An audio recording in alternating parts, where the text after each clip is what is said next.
Cerita ini dimulai ketika Amerika mengalami transformasi dari berbagai aspek kehidupan seperti ekonomi, politik, sosial, dan budaya pasca Perang Dunia Kedua. Amerika keluar dari perang dengan kondisi ekonomi yang kuat di mana mereka tidak seperti negara Eropa dan Asia yang hancur akibat perang mengerikan. Pemerintahan kemudian memanfaatkan peluang tersebut dengan mengalihkan industri perang menjadi industri sipil hingga menghasilkan barang konsumen seperti rumah, mobil, mesin cuci, dan lain-lain. Pemerintahan juga memberikan bantuan pendidikan dan perumahan kepada veteran perang demi meningkatkan mobilitas sosial dan pembangunan nasional.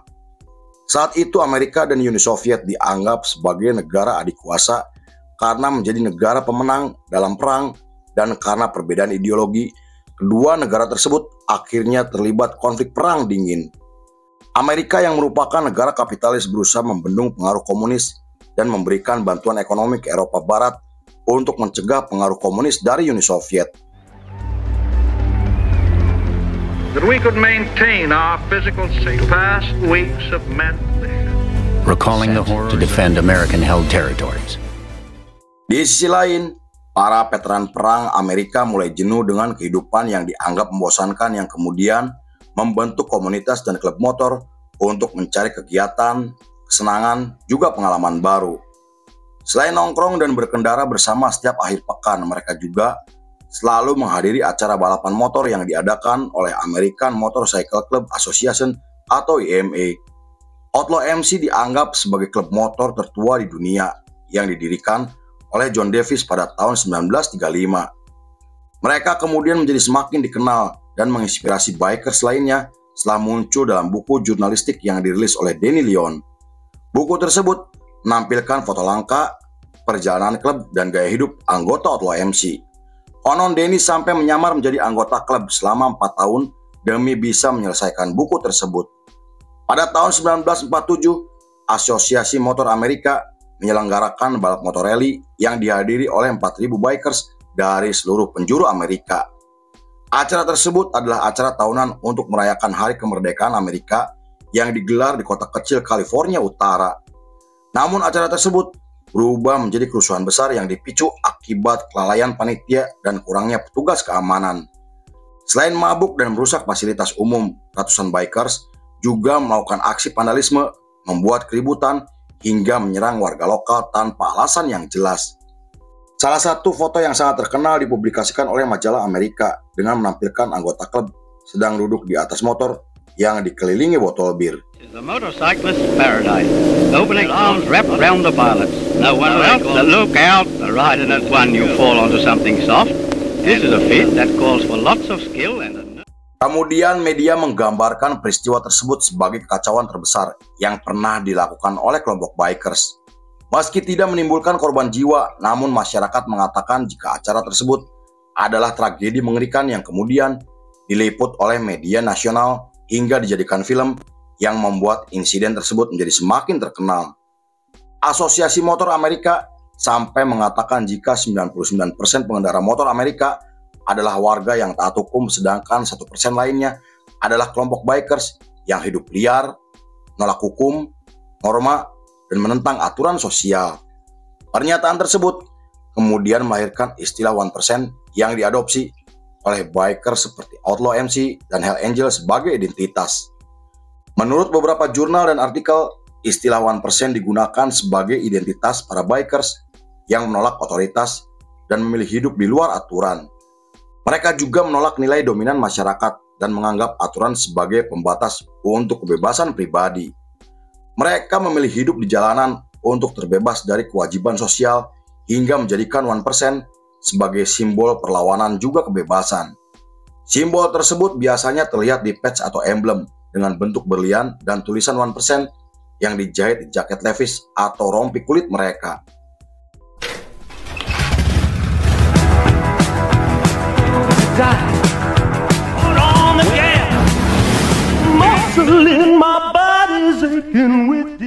Beberapa klub motor mengadopsi simbol 1% sebagai lencana kehormatan bahwa mereka adalah bagian dari kalangan yang berbeda.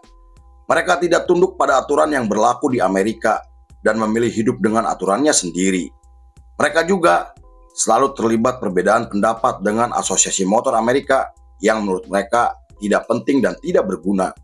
Kelompok 1% dikenal karena mempunyai hierarki, kode etik, struktur organisasi, dan para anggotanya dikenal sangat loyal hingga rela melakukan apapun untuk melindungi pemimpin juga kelompoknya. Selain itu, mereka dikenal dengan gaya hidupnya yang berpindah-pindah, penuh petualangan, dan menolak sistem yang membuat mereka dianggap sebagai kelompok berandalan. Pada tahun 1950-an, beberapa klub motor di negara bagian mulai menunjukkan taringnya dengan membangun fondasi, dan Hell Angel adalah klub motor pertama di California yang sangat disegani. Selain memiliki lebih dari 100 anggota, klub tersebut berisi mantan Angkatan Udara Amerika dan para veteran perang yang pernah bertugas dalam Perang Vietnam. Klub tersebut dibentuk oleh Otto Friendly dan Sonny Barger untuk mencari kebebasan tanpa intervensi dari pemerintahan atau masyarakat umum. Mereka juga merasa terasing dari nilai konvensional yang membuat mereka memilih mendirikan klub motor dengan membawa semangat kebebasan.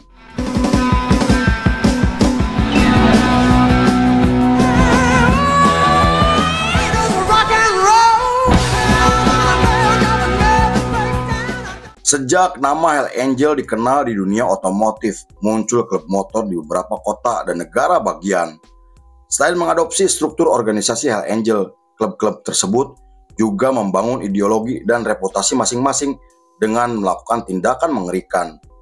Mereka kemudian dikenal karena selalu terlibat konflik yang dipicu akibat perebutan wilayah dan aksi kriminal seperti pemerasan, penyerangan, pemukulan, dan penjualan narkoboy. Namun mereka sangat menjunjung tinggi kebebasan dan mereka juga memiliki kode etik yang harus dipatuhi untuk mengatur sikap, loyalitas, dan perilaku para anggotanya. Pada tahun 60-an, periode tersebut adalah periode di mana istilah 1% menjadi semakin dikenal setelah munculnya klub motor seperti Mongol MC, Bandidos, dan Vagan MC. Mereka terus menyebar pengaruhnya dengan melakukan berbagai aksi kriminal seperti penyerangan dan perampokan. Hell Angel dan Mongol MC juga mulai terlibat permusuhan dan konflik tersebut dianggap bukan sekedar perang biasa melainkan perang ideologis. Luis Castello mendirikan Mongol MC sebagai respon atas tindakan rasial dan diskriminasi yang dilakukan oleh kelompok Hell Angel. Mereka menganggap jika Hell Angel adalah klub motor yang rasis dan harus dimusnahkan karena kelompok tersebut hanya menerima anggota dari kalangan kaum kulit putih. March of 1998, Billy left his family behind and went criminal and vicious. So this is what they did to a couple of guys at a boxing match. Menurut media Amerika, permusuhan kedua klub motor tersebut dikenal sebagai konflik paling brutal dan paling mengerikan sepanjang sejarah klub motor di dunia. Permusuhan mereka berlangsung selama bertahun-tahun hingga melibatkan bentrokan fisik, tembakan, pembunuhan, dan serangan bersenjata secara terbuka. Keduanya terus menebar teror dan saling menyerang karena ingin menjadi klub motor terkuat di California dan Amerika bagian barat. Pada tahun 70-an, masyarakat mulai menganggap jika klub motor 1% sebagai kelompok penjahat yang terlibat dalam berbagai aksi kekerasan dan kriminalitas. Pemerintahan sampai menggambarkan mereka sebagai ancaman dan sindikat kejahatan terorganisir yang harus ditangani secara serius. FBI juga menganggap Hell Angel, Mongol MC, Bandidos, dan Outlaw MC sebagai geng motor kriminal yang sangat berbahaya. Sedangkan polisi internasional menyebut mereka sebagai aktor utama di balik kejahatan internasional yang terlibat dalam berbagai jaringan kriminal seperti perdagangan narkoboy, pencucian uang, penyelundupan, dan perdagangan senjata api ilegal.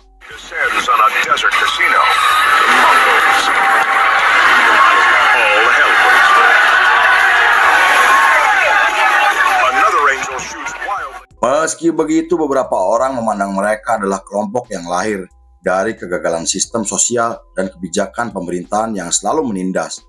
Para veteran perang sering diabaikan dan tidak mendapatkan dukungan dari pemerintahan yang membuat mereka memilih untuk membuka jalannya sendiri.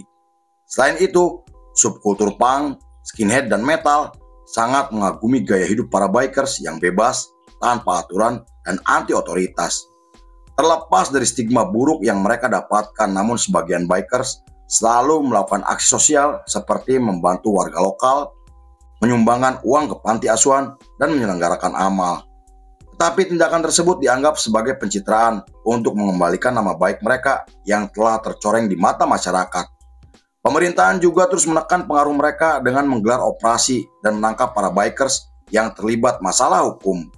Pada tahun 80-an, beberapa klub motor seperti Hell Angel, Mongol MC, dan Bandidos tumbuh menjadi geng motor yang sangat disegani dengan jumlah anggotanya yang semakin meningkat.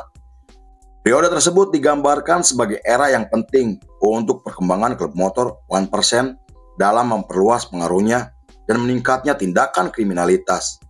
Mereka membuka jaringan internasional dengan mendirikan chapter di beberapa negara Eropa seperti Kanada, Inggris, Jerman, dan Australia untuk memperluas pasar narkoba dan rute perdagangan senjata. Mereka juga mulai bertransformasi menjadi sindikat kriminal lintas negara yang mirip dengan kelompok mafia. One club stands out from the notorious 1%ers. We enter the wild world of the Mongols. Do the Mongols MC pose a serious law enforcement? Their hunt for the president in 1998. The sting led to the... Hal itu menimbulkan konflik berdarah yang melibatkan beberapa klub motor 1% di luar Amerika, di mana Angel dan Outlaw MC chapter Kanada mulai terlibat perang yang dipicu akibat perebutan wilayah. Salah satu insiden paling terkenal terjadi di Montreal, Kanada, ketika kelompok Hell Angel membakar dan menghancurkan markas dari kelompok Outlaw MC. Aksi tersebut dibalas oleh anggota Outlaw MC dengan menembak dan membunuh anggota Hell Angel hingga membuang mayatnya ke sungai untuk memperingatkan kelompok Hell Angel agar tidak macam-macam.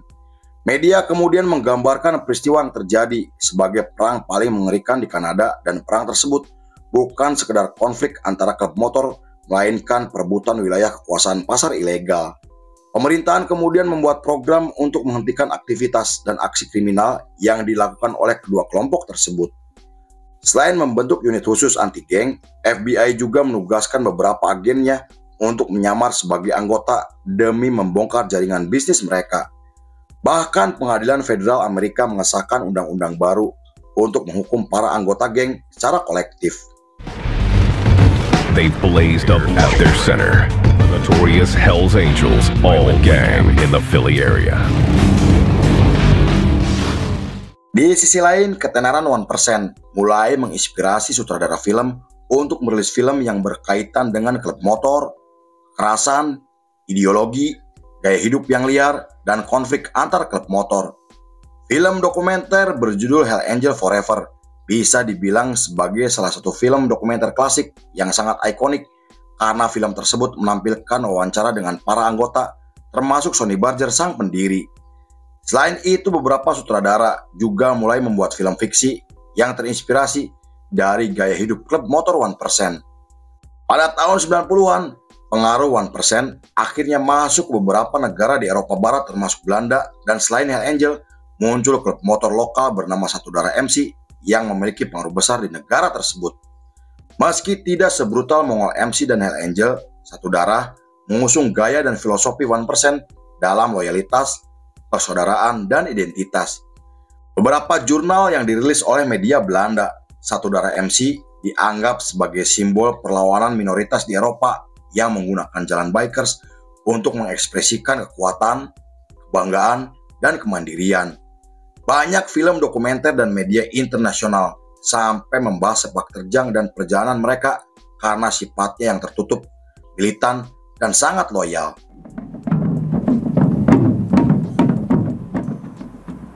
Satudara itu beta, pangkat ini. Di Indonesia sendiri, istilah 1% digunakan oleh klub motor tertua di Nusantara bernama Bikers Brotherhood 1% MC. Mereka menjadikan 1% sebagai simbol untuk menolak stigma negatif para bikers sebagai pelaku kejahatan. Meski mereka mengenal sejarah 1%, namun mereka memilih jalan yang lebih nasionalis, legal, dan beretika dengan mempertahankan semangat brotherhood, solidaritas, dan kebebasan. Menurut Kang Budi Dalton, istilah 1% bukan sebagai simbol kriminal, melainkan simbol untuk orang yang hidup dengan prinsip yang kuat dan menjadikan 1% sebagai simbol idealisme, kesetiaan, juga jalan hidup. Bahkan Bikers Brotherhood 1% MC menggunakan istilah 1% untuk membakar semangat brotherhood yang tinggi dan beretika, bukan sebagai lambang kejahatan seperti di luar negeri. Lalu film pun selesai.